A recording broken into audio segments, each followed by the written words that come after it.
Questa mattina abbiamo avuto un matrimonio in comune che è stato un matrimonio in tempo di coronavirus.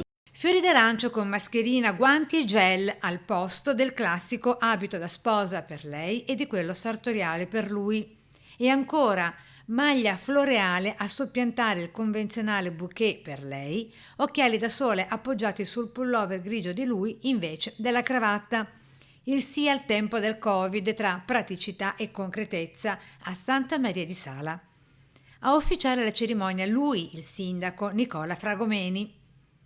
Gli sposi arrivati in municipio dalla vicina frazione di Veternigo. Massimo e Natascia si sono sposati, hanno voluto coronare il loro sogno d'amore e in un clima, vi dico, surreale, ma tutti con la mascherina, in modo tale che siano rispettate tutte le disposizioni di leggi e le distanze sociali.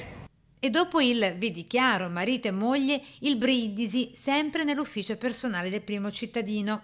Al posto dei flutti in vetro i bicchierini rosa in plastica nel rispetto delle condizioni ferree previste dalle norme anti-Covid.